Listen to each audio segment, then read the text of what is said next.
بسم اللہ الرحمن الرحیم اللہم صلی علی محمد وعلی محمد کما صلیت علی ابراہیم وعلی آل ابراہیم انک حمید مجید۔ فصل فی الموانع، یہ فصل موانع کے بیان میں ہے۔ یاد رکھیں آپ نے یہ جو سبق ہے، اس سبق کو آپ نے پڑھا ہے فصل فی المحروم والمحجوب کے ساتھ پڑھا ہے۔ آپ نے پڑھا ہے کہ موانع ارث جو ہے وہ مسلمان کے حق میں ٹوٹل 3 ہیں: قتل، غلامی ہے، اور دین کا مختلف ہونا ہے۔ اس کو میں تفصیل سے آپ کو پڑھا چکا ہوں، آپ کو ریکارڈنگ بھی میں بھیج چکا ہوں، ٹھیک ہے۔ یاد رکھیں جو کل موانع ارث ہے وہ 4 ہے، وہ 3 نہیں ہے ٹوٹل۔ اسی بات کو جیسے ہم پڑھیں گے، ایک غلامی ہے، ایک قتل ہے، اور ایک دین کا مختلف ہونا، اور ایک ہے دونوں کے ملک کا مختلف ہونا کافروں کے حق میں۔ یہ کافروں کے حق میں دار کا مختلف ہونا، یہ مسلمانوں کے حق میں نہیں۔ مسلمان کے حق میں 3 ہی چیزیں: غلامی، قتل اور دین کا مختلف ہونا۔ کافروں کا آپس میں اختلاف دارین ہے، ٹھیک ہے۔ اس کا مطلب وہی میں آپ کو پہلے بتا چکا ہوں کہ اگر بیٹا باپ کو قتل کرے گا تو قتل کی وجہ سے بیٹا وارث نہیں بنے۔ اس طرح اگر بیٹا غلام ہوا تو غلام بیٹا باپ کا وارث نہیں ہوا۔ اس طرح اگر بیٹا کافر ہوا، دین مختلف ہوا، تب بھی وہ وارث نہیں ہو۔ اسی طریقے سے اگر باپ بیٹا دونوں کافر ہیں لیکن ایک دارالاسلام میں رہتا ہے اور ایک دارالحرب میں، تو جو دارالحرب میں رہتے ہیں وہ دارالاسلام والے کافر بیٹے کا وارث نہیں ہوگا اگرچہ دونوں کافر ہیں، ٹھیک ہے۔ یہ تو سادہ مطلب ہے۔ اب عبارت دیکھیں، میں ساتھ ساتھ وضاحت کرتا ہوں۔ فرماتے ہیں المانع من الارث، وراثت سے روک دینے والی چیزیں، منع کر دینے والی چیزیں، ٹھیک ہے۔ اربعۃ، 4 ہے، تو مسلمان کے حق میں 3 ہے، ٹوٹل 4 ہے۔ الرق کو سب سے پہلے غلامی ہے، وافرن چاہے مکمل غلام ہو جس طرح سادہ غلام ہوتا، او ناقصن یا ناقص غلام۔ آپ نے غلام کی 3 قسمیں پڑھی ہے۔ ایک تو ہوتا ہے فل فلیج سادہ غلام، ٹھیک ہے، اور ایک ہوتا ہے مکاتب۔ مکاتب اس غلام کو کہتا ہے جس کو آقا یہ کہے کہ تو اتنا پیسے دے دو تو آزاد ہے، تو یہ کامل غلام کے زمرے میں آتے ہیں یہ دونوں۔ اور ایک ہوتے ہیں مدبر۔ مدبر غلام اس کو کہتے ہیں جس کو آقا کہے کہ تو میرے مرنے کے بعد آزاد، تو جیسے ہی آقا مرتا ہے تو وہ خود بخود آزاد ہو جاتا ہے۔ تو مدبر جو غلام ہوتے ہیں وہ ناقص غلام ہوتے ہیں بہرحال۔ تو جیسے بھی بندہ جیسے کیسے بھی غلام ہو وارث نہیں بنے، ٹھیک ہے۔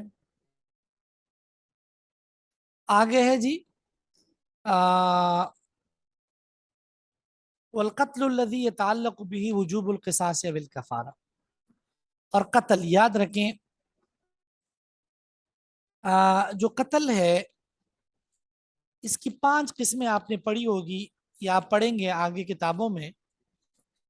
ایک ہے قتل عمد، جان بوجھ کر کسی ایسی چیز سے کسی کو قتل کرنا جس سے عام طور پر انسان قتل ہوتا ہے، ٹھیک ہے جی۔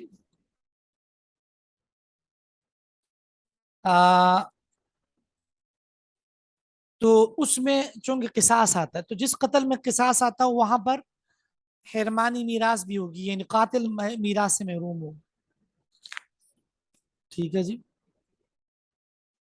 اور اس کے بعد ہے جی قتل کی دوسری قسم شبہ عمد۔ شبہ عمد کا مطلب یہ ہے کہ بندہ دوسرے کو کسی ایسی چیز سے مارے جس سے عام طور پہ قتل نہ ہوتا ہو، تھپڑ مار دیا بندہ قتل ہوا، تو یہ شبہ عمد ہے۔ اس میں قصاص نہیں آتا، اس میں کفارہ اور دیت آتی۔ تو جس قتل کے حکم میں کفارہ آتا ہے وہاں پر بھی حرمانی میراث سے محرومی والی بات ہے، ٹھیک ہے۔ نمبر 3 ہے اختلاف دین۔ اختلاف دین کا مطلب دونوں کا دین مختلف ہو، ٹھیک ہے۔ سوری، میں قتل کی اقسام بتا رہا تھا۔ نمبر 3 ہے قتل خطا۔ قتل خطا کا مطلب ایک بندہ شکار کو مار رہے، غلطی سے انسان کو لگ گیا، گاڑی سے کوئی مر جائے لگ کر، وہ بھی قتل خطا وغیرہ کے زمانے میں آتا ہے۔ مختلف شکلیں ہیں قتل خطا کی، سینکڑوں۔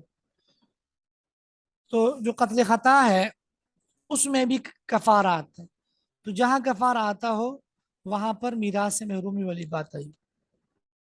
ٹھیک ہے جی. اور اس کے بعد جاری مجرا خطا، جس طرح کوئی بندہ سو رہا اور اس کے نیچے کوئی بچہ وغیرہ آ جائے، ٹھیک ہے، تو یہ جاری مجرا خطا کے زمرے میں آتا ہے. وہاں پر بھی چونکہ کفارہ آتا ہے، اس لیے میراث سے محرومی بھی آئی. اور آخر میں ہے قتل بسبب، کہ جس طرح کسی نے کوئی کنواں کھودا اور اس میں کوئی گر کے مر گیا، اس نے اپنی ملکیت میں کھودا، اپنے کھیت میں، ٹھیک ہے، غلطی سے کوئی مر گیا، اس میں چونکہ کفارہ نہیں آتا تو وہاں میراث سے قاتل محروم نہیں ہو.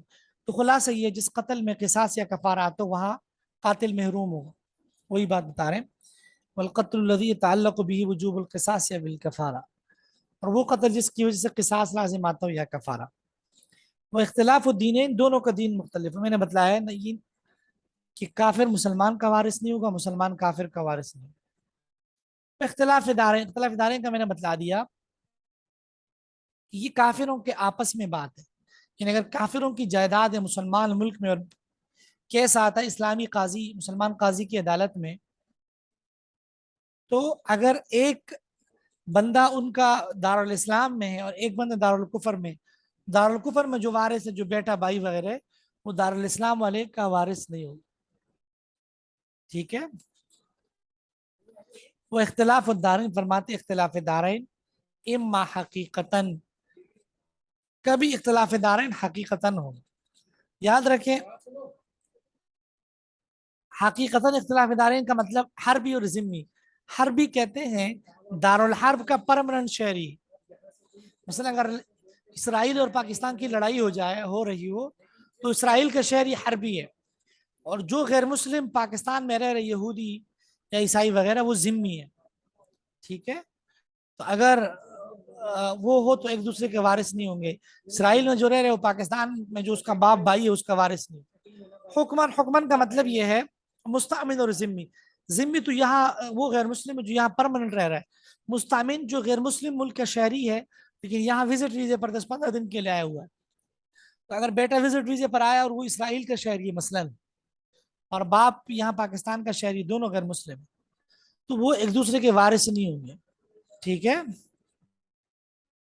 اگر کیس آتا ہے اسلامی عدالت میں کل مستعمن و ذمی، اب الحربیین من دارین مختلفین، اگر دو مختلف دارالحرب ہو، سمجھانے کے لیے. اب تو خیر یہ تو اپنی جگہ کی بحث ہے کہ آج کل کون سا ملک دارالحرب، یعنی کیونکہ آج کل تمام ممالک اقوام متحدہ کے جو اب معاہدہ ہے اس کے انڈر آتے ہیں. سمجھانے کے لیے اگر ایک انڈیا کا شہری اور ایک اسرائیل کا، اور دونوں کی جائیداد پاکستان میں ہو، ٹھیک ہے، اور دونوں بھائی ہیں، باپ بیٹا جو بھی ہے، تو ان کی ایک دوسرے کے وارث نہیں ہوں گے. ٹھیک ہے جی. جی جی جی جی. تو فرماتے ہیں اب الحربیین، یا دو حربی، من دارین مختلفین، دو مختلف داروں سے. ہمیں کہتے ہیں ہمیں کیسے پتہ چلے گا کہ دو الگ الگ ممالک ہیں؟ مین فرماتے ہیں ملک کا بادشاہ تبدیل ہو، فوج تبدیل ہو، الگ الگ ہو، فوج الگ ہو اور بادشاہ الگ ہو، اس کا مطلب ہے کہ وہ دو الگ دارالحرب ہے. پرانے زمانے میں تو اتنی چیزیں نہیں تھی، اب تو خیر اور بڑی چیزیں آ گئی ہیں. فرماتے ہیں والدار انما تختلف، دار مختلف ہوگا باختلاف المناعت والملک، لشکر فوج اور بادشاہ کے مختلف ہونے کی وجہ سے. لانقطاع العصمت فیما بینہم، جب یہ چیزیں مختلف ہو تو پھر ایک دوسرے کے شہری کی حفاظت لازم نہیں ہوتی، وہ عصمت اور حفاظت کا معاہدہ ختم ہوتا ہے. باب معرفت الفروج و مستحقیہ، یہ بات حصوں کی پہچان میں اور مستحقیہ، ان حصوں کے جو مستحقین ہیں، حقداران ہیں، ان کی پہچان. یہ بات اردو میں ہم تفصیل سے پڑھ چکے ہیں کہ جو مقررہ حصے ہیں وہ کل 6 ہیں: نصف، ربع، ثمن، ثلثان، ثلث، سدس. ٹھیک ہے. میں تفصیل سے بتا چکا ہوں. میں یہ بھی بتا چکا ہوں کہ ان کا آپس میں جو تعلق ہے وہ تضعیف اور تنصیف والا ہے. کیا مطلب؟ یہ جو پہلے 3 ہے نا، نصف، ربع، ثمن، یہ ایک گروپ ہے، اور ثلثان، ثلث دوسرا گروپ ہے. ان کا تضعیف کا مطلب ڈبل، نصف کا مطلب ہے ہاف، نصف ڈبل ہے ربع کا، ربع ڈبل ہے ثمن کا، ثلثان ڈبل ہے ثلث کا، ثلث ڈبل ہے سدس کا. مطلب آخر سے پڑھیں گے تو سدس آدھا ہے سلس کا، سلس آدھا ہے سلسان کا، سمن آدھا ہے ربو کا، ربو آدھا ہے نصف کا. تو ان کا جو آپس میں ریلیشن ہے وہ تضعیف اور تنصیف والا ہے. یعنی شروع سے پڑھیں گے تو ایک پہلا دوسرے کا ڈبل ہے، آخر سے پڑھیں گے تو آخر والا پہلے کا آدھا ہے. ٹھیک ہے، بات سمجھ آ رہی کہ نہیں آ رہی؟ فرماتے ہیں الفروض المقدرۃ فی کتاب اللہ تعالی ستۃ، مقرر ہے سے کتاب اللہ میں 6 ہے. النصف والربع، نصف ربع ہے، سمن ثلثان ہے، ثلث ہے، سدس ہے، تضعیف و تنصیف، تضعیف و تنصیف کے طریقے پر. ذیل الفروض کل کتنے 12 لوگ ہیں، وہی بات بتا رہے ہیں جو میں نے آپ کو پہلے بتایا. واصحاب هذه السهام ان حصوں والے 12 نفر، 12 لوگ ہیں. اربعۃ من الرجال، 4 مرد ہیں، وهم الاب باپ ہے، والجد صحیح، جد صحیح، وہ ابو الاب ان اعلی، باپ کا باپ اور اس سے اوپر، والاخ لام خیفی بھائی، والزوج شوہر ہے. وثمان من النساء 8 عورتیں. یہی میں آپ کو بتا چکا ہوں نا، 12 ذوی الفروض، اب جد صحیح، خیفی اخت خیفی، زوج زوجہ، بنت بنت الابن، اختیانی اختی الام، اور جد صحیح ہے. تو وہی 12 لوگ بتا رہے ہیں آپ. فرماتے ہیں وثمان من النساء، 8 عورتیں ہیں. ہن زوجہ زوجہ، والبنت بنت بنت الابن ہے. وان سفلت، نیچے کی کوئی بھی پوتی وہ بھی اس کے زمرے میں. والاخت لابن وام، اخت حقیقی ہے. والاخت لابن اللاتی بہن ہے، والاخت لام خیفی بہن ہے. والام ام ہے، والجد صحیح، اور جد صحیح ہے. جد صحیح کی تعریف کر رہے ہیں، وہی التی، وہ ہے، لا يدخل فی نسبت الى المیت، کہ میت کی طرف نسبت کرتے ہوئے داخل نہ ہو جد فاسد، کوئی جد فاسد. آگے احوال الاب بتا رہے ہیں، فرماتے ہیں اما الاب فلہ احوال ثلاث، جہاں تک باپ ہے اس کی 3 حالتیں ہیں. الفرض المطلق وہ السدس، فرض مطلق یعنی صرف ذیل الفروض ہونے کی وجہ سے سدس ہے. وذالک، یہ میں بتا چکا ہوں، باپ کی 3 حالتیں، 4 صورت، 3 حالتیں یہ ہیں. سدس فقط، عصبہ محض، سدس ما لا عصبہ. اور 4 صورتیں یہ ہے کہ اگر میت کے اولاد نہ ہو تو عصبہ محض ہوگا. اگر اولاد مذکر موجود ہو یا مذکر مؤنث دونوں ہو تو باپ کو سدس فقط ملے. اگر صرف مؤنث ہو تو سدس بھی ملے گا اور عصبہ بھی. ٹھیک ہے. فرماتے ہیں اما الاب فلہ احوال ثلاث، باپ کی 3 حالتیں ہیں. الفرض المطلق، ذوی الفروض ہونے کی وجہ سے حصہ مل جائے سدس سے. وذالک، اور یہ کب ملے گا؟ مع الابن، ابن الابن وان سفل، جب بیٹا یا پوتی نیچے کا کوئی وارث آ جائے. والفرض والتعصیب معا، ذوی الفروض اور عصبہ اکٹھے ایک ساتھ ملے گا. وذالک مع الابن ابن الابن وان سفلت، جب یہ بیٹی یا پوتی وغیرہ کی کوئی آ جائے. والتعصیب المحض، اور عصبہ محض ہوگا. وذالک عند عدم الولد وولد الابن وان سفل، جب کوئی بیٹا اور پوتا وغیرہ نہ ہو، بیٹی وغیرہ بھی نہ ہو. آگے جد سیاح کے حوالے اس کی پھر ہم بقیہ کل پڑھیں گے، آج اتنا کافی ہے. ٹھیک ہے انشاءاللہ. چلیں جی ٹھیک ہے، السلام علیکم. عربی عبارت آپ کی چل رہی ہے، جو ریکارڈنگ ہے میں شیئر کر دوں گا انشاءاللہ.